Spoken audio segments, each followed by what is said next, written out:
better known as Julio Foolio, didn't get calm first day behind bars. He got a brutal reminder that some names still carry serious weight long after the courtroom clears out. And if you want more real breakdowns like this, subscribe to the channel before we go any further. What makes this even more shocking is that Isaiah Chance was never presented as some hardened street legend once the case reached trial. His own defense team practically abandoned any effort to paint him as a feared gang figure. Instead, they described him as a quiet, reserved young man with no gang tattoos, no formal gang documentation, and no weapons directly tied to him. His mother took the stand and spoke about him like he was a caring son who kept to himself and helped around the house. That was the portrait offered to the jury. Not a ruthless enforcer, but a young man who looked completely out of place once the real consequences arrived. Still, the jury was not persuaded by that softer image. They found him guilty of first-degree murder, and now he is staring down the possibility of the death penalty. That is what makes the contrast so striking. The image that had been floating around in the streets and online did not match what eventually came out in court. Bit by bit, the performance fell apart, and what remained was a man who looked nowhere near prepared for the world he had stepped into. To understand why this case exploded the way it did, you have to go back to Jacksonville, Florida, where the blood-soaked rivalry between 6 Block, also known as KTA, and their rivals had already been burning for years. Charles Jones, known to the world as Foolio, was not just another rapper caught up in the noise. According to testimony, he was seen as a major figure inside 6 Block, someone with real standing in that world. On the opposite side were ATK and their allies, including 1200, in a feud prosecutors and investigators said stretched back to 2018 and involved multiple killings and retaliatory shootings.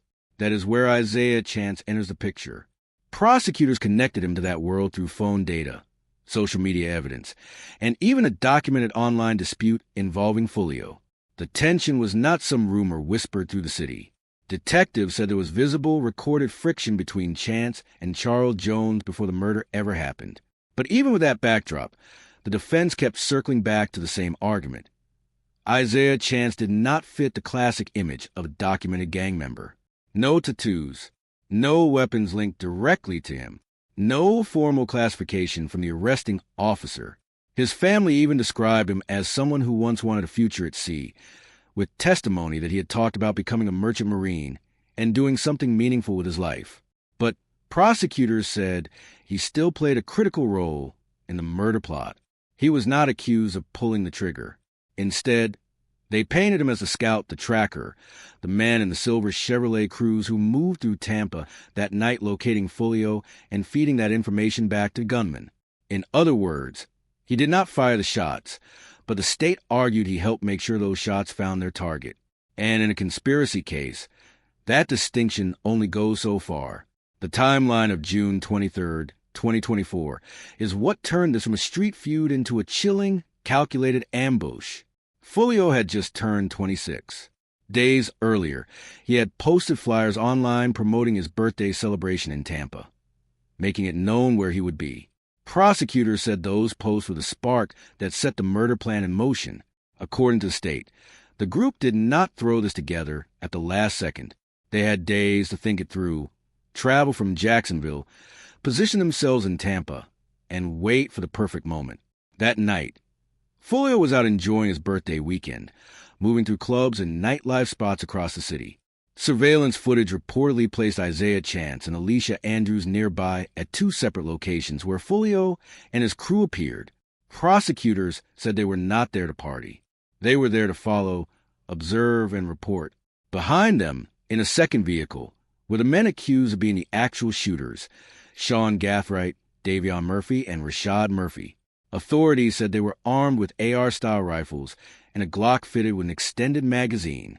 When Foolio's plans changed and he ended up headed to a hotel near the University of South Florida after issues at the Airbnb, prosecutors said the killers simply adjusted.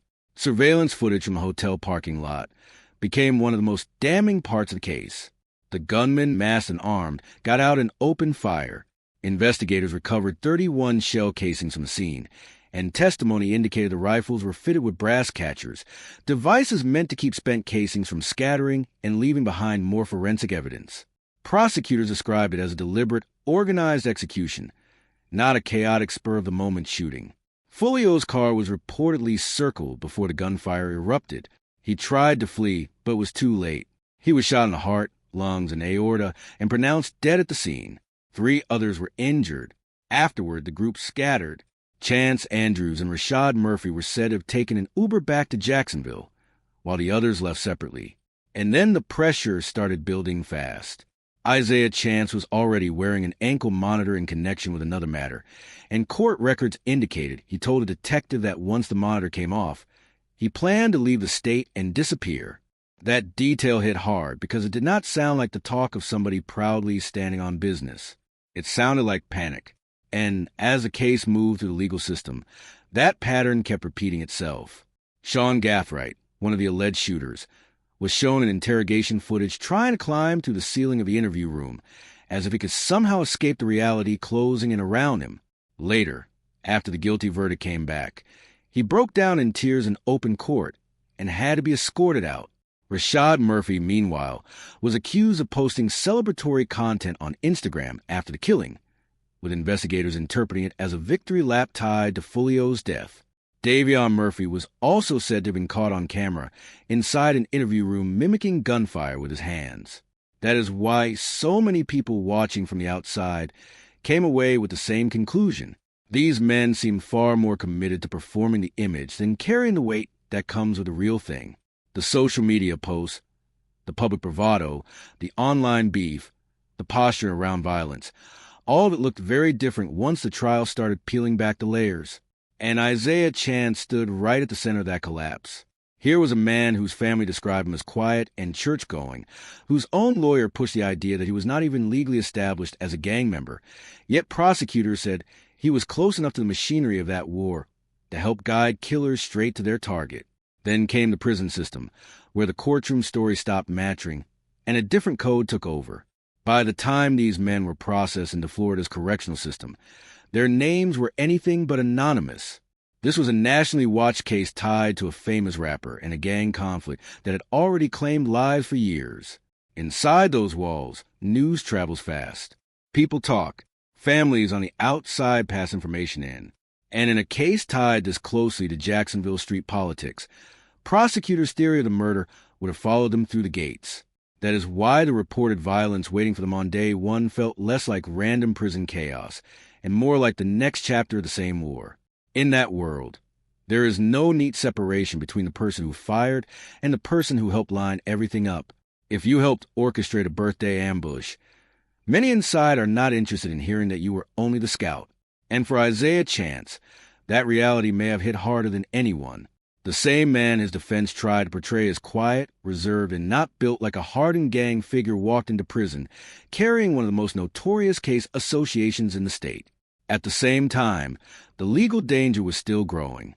After the guilty verdicts, the same jury moved into the penalty phase, where Florida prosecutors asked for a death recommendation. Under state law, at least 8 jurors would need to agree. The prosecution argued that this was a textbook case of the harshest punishment, premeditated, coordinated, cross-county lines, targeted with multiple weapons, and executed with planning that included tracking the victim from place to place on his birthday weekend.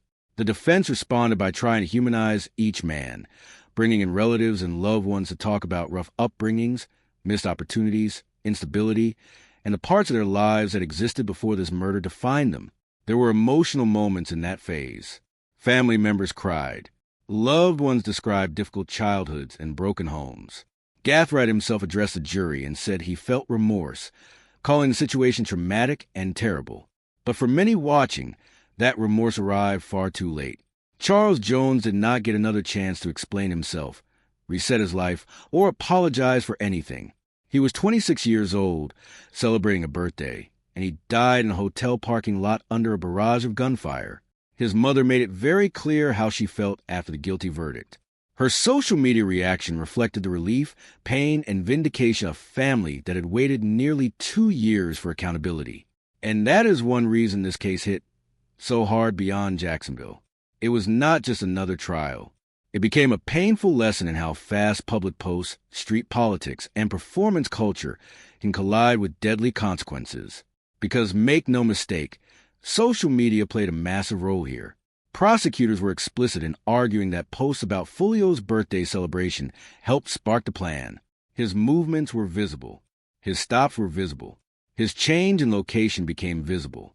What should have been a celebratory weekend became a map for men already looking for an opening. It is a devastating example of how quickly exposure can turn into vulnerability when enemies are watching. And then there's the larger cultural truth this case forces people confront. The internet has helped create an era where affiliation, image, and proximity can be worn like a badge long before someone fully understands the consequences. Isaiah Chance, if the defense is to be believed on certain points, was not the picture of a traditional gang soldier, but he got close enough to that world, close enough to feud, close enough to call, that when the moment came, he stepped into a role that changed his life forever. And now, according to the story told in court and the fallout that followed, he is paying for that decision in every possible way. The tragedy is everywhere you look in this case. Foolio lost his life. Four men destroyed their own futures in a burst of calculated violence that lasted moments but will define decades. The youngest among them was barely old enough to fully grasp the scale of what permanent consequences really look like. And once the verdict landed, all the swagger that once surrounded the case started giving way to tears, panic, remorse, and survival. That is the part people should sit with.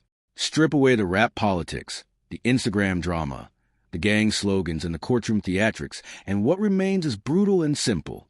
A man was hunted down on his birthday. Other lives were shattered helping make it happen. And when the prison doors opened, the consequences were already there waiting. So now the question hanging over all of this is the one everybody keeps debating. Should these men face life behind bars? Or should the state take it further? However people answer that, one thing is impossible to ignore. A night that began with celebration ended in murder, and every person tied to that decision is still living in the aftermath. If you want more real stories broken down with clarity and no sugarcoating, subscribe to the channel, drop your thoughts, and stay locked in for the next one.